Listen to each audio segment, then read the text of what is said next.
Salut, c'est Doc, bienvenue pour cette deuxième partie de la réaction live, à cause toujours pareil de ces putains de 15 minutes. J'ai parlé trop longtemps et j'ai pas fait gaffe au chrono, mais c'est pas grave, comme ça vous fait une deuxième petite vidéo. Alors j'en profite pour revenir en arrière, je vais reprendre la double page, je vais essayer de vous la mettre ici, mais je promets avec l'ordinateur que j'ai, il rame tellement que je sais même pas si je vais être capable de faire un petit montage vidéo. Alors qu'est-ce qu'on voit dans cette double page? Dans cette double page, on voit qu'il y a quand même pas mal de branches qui ont été creusées avec des fenêtres à l'intérieur. Il y a des sortes de gros ananas qui sont des habitations. Les arbres me font quand même pas mal penser à Jaya, donc on est toujours dans le même style d'exploration. Et après on a un bateau qui, comme je vous l'ai dit tout à l'heure, a une licorne. Et maintenant que j'y pense, il y a quelque chose que c'est, je sais pas, excusez-moi, je sais pas si vous l'avez lu ce bouquin, mais il y a un Tintin avec le secret de la licorne, et le bateau me fait totalement penser exactement à la même chose. C'est-à-dire qu'on a la même licorne devant, on a le même truc avec une sorte de quadrillage, on a les mêmes trucs de canon. Je suis en train de faire tout ça de tête, mais ce bateau m'a l'air complètement identique au secret de la licorne. Et comme on sait que Eiichiro Oda est un fan depuis longtemps de tout ce qui était viking, mais aussi de tout ce qui était pirate, et comme Tintin a été traduit, je crois que c'est l'une des BD les plus traduites au monde, je pense que il a sûrement dû la lire, et là c'est peut-être justement un petit clin d'œil. Donc on va revenir aussi au niveau des visions, au niveau des muscles. Donc on a une sorte de gros tigre, de gros lion, après on a un singe, un panda, un chien, on a encore une sorte de gros ours. Donc on est toujours dans les mêmes thématiques. Il y a quand même pas mal d'animaux, ils ont tous des armes, et surtout il y en a même un qui a un putain de chapeau. Il fait un petit peu penser à au chien, une sorte de chien de collet, et pas de collet, de basset, je dirais plutôt. Et on voit tous qu'ils ont des bondages, donc ils ont quand même bien morflé leur race quand il y a eu le combat contre l'équipage de Jack. Donc voilà ce qu'il y avait un petit peu à dire. On va reprendre justement la suite. Alors la suite, c'est c'est complètement différent de ce qu'ils imaginaient. Donc là, il y a Luffy comme d'habitude. Lui, il est heureux, il est super content. Mais qu'est-ce que ça signifie? Je croyais que vous détestiez les humains. Donc ça, je reprends ce que j'avais dit tout à l'heure. Et là, c'est bien Zoro qui dit ça par rapport à Wanda. Vous détestiez pour l'interrogation? Oui, ceux qui ne savent rien de nous vous détestent sans doute, nous détestent sans doute. C'est un petit peu bizarre cette traduction, mais de ce que nous avons pu observer, vous n'êtes ni plus ni moins que des singes mixtes avec une pilosité moins prononcée, donc techniquement il n'y a pas vraiment de différence. Si nous devions vous haïr, ce ne serait que par vos actes et non pas par rapport à ce que vous êtes. Donc là on reprend un thème totalement par rapport au racisme, c'est-à-dire que les personnes, souvent, ils ont des problèmes envers d'autres personnes par rapport à ce qu'elles représentent, par rapport au premier regard. Ça c'est quand même quelque chose, et je pense que là on a quand même un très gros message que veut nous donner Eiichiro Oda.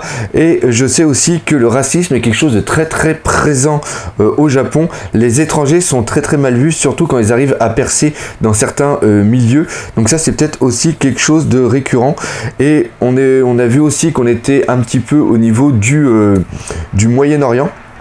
Au niveau de la thématique géographique, je dirais, au niveau architectural, et c'est aussi le racisme est quelque chose de vraiment présent par rapport à ça.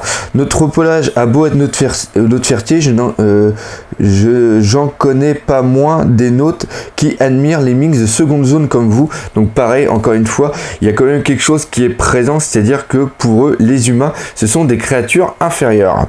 Regardez, voilà Nami et Chopper. Donc ça, c'est vraiment très bon, parce que comme je l'avais vu tout à l'heure, il y avait Nami qui est toujours présente, et je n'arrivais pas à comprendre justement cette histoire de corps que nous avait justement parlé de Wanda. Disait que l'équipage, vous n'allez voir seulement que leur corps. Ça fait un petit peu bizarre.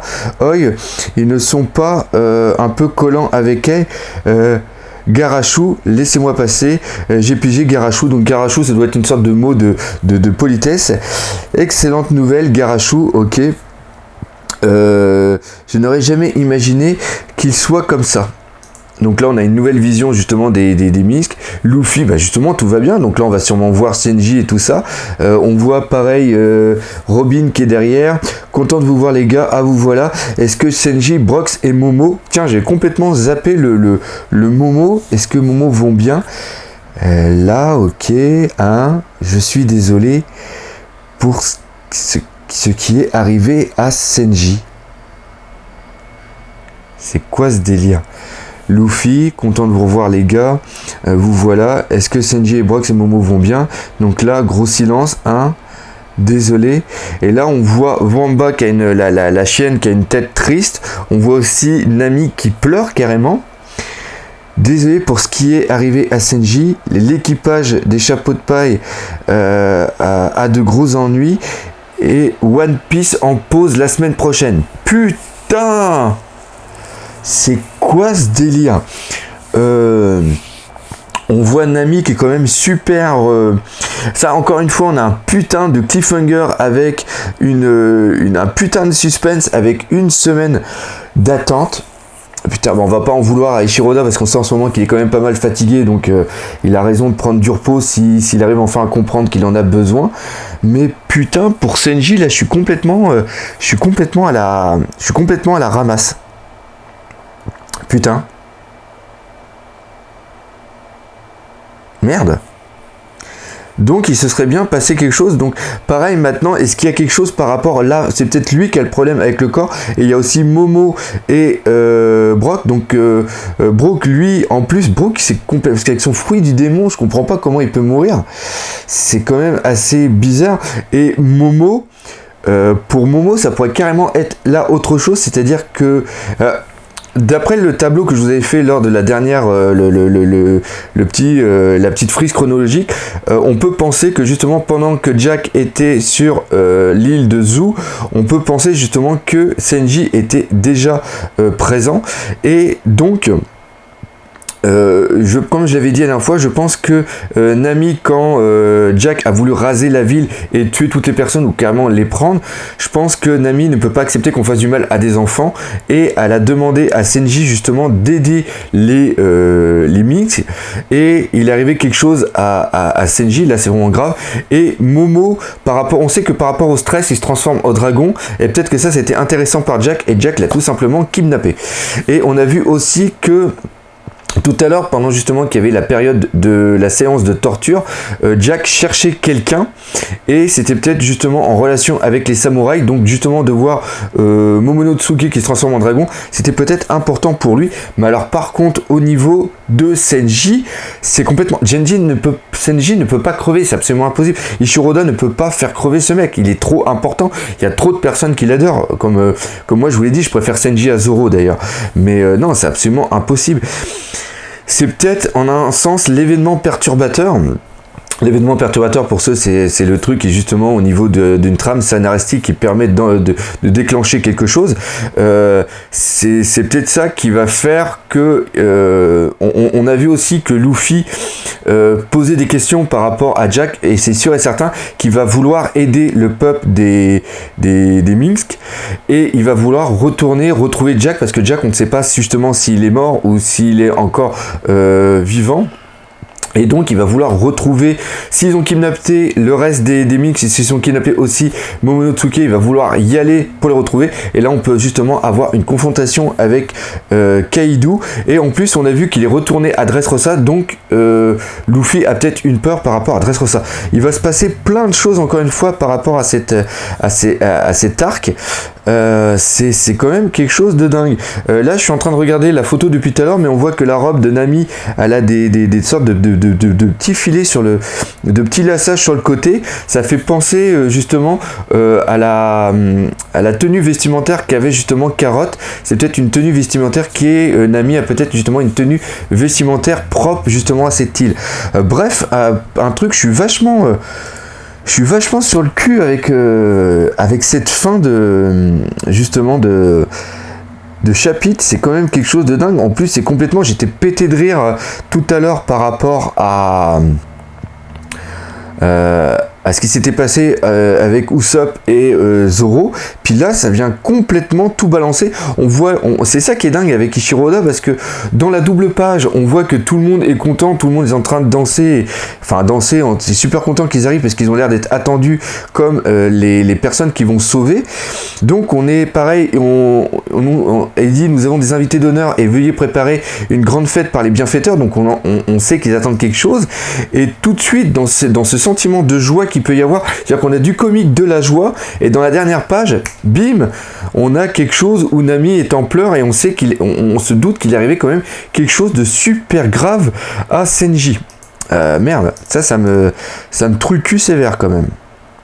Donc voilà, je suis en train de revenir en arrière pour regarder le truc. On voit le petit flashback de Jack quand même, il est quand même assez puissant. Je revois encore une fois les sortes de trucs croisés. C'est vraiment Jack qui a dû les foutre ici, puis il y a quand même pas mal de sang, donc il n'y a pas dû y aller de main morte. Ce mec, il est complètement taré.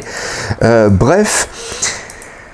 Pas mal de trucs à dire pour la prochaine fois. En plus, là, je revois encore notre duo comique de Kenjuro et Kinemon qui se vont encore retomber de en bas. Tiens, d'ailleurs, ça me fait penser que normalement, Kenjuro est un utilisateur de fruits démons, je crois. Donc ils ont réussi à tomber dans l'eau, ils ont réussi à survivre à cette chute. Donc ça peut poser quand même pas mal de questions. Bon, donc comme il n'y a pas de chapitre la semaine prochaine, ça va me laisser le temps de vous faire une critique analyse bien poussée.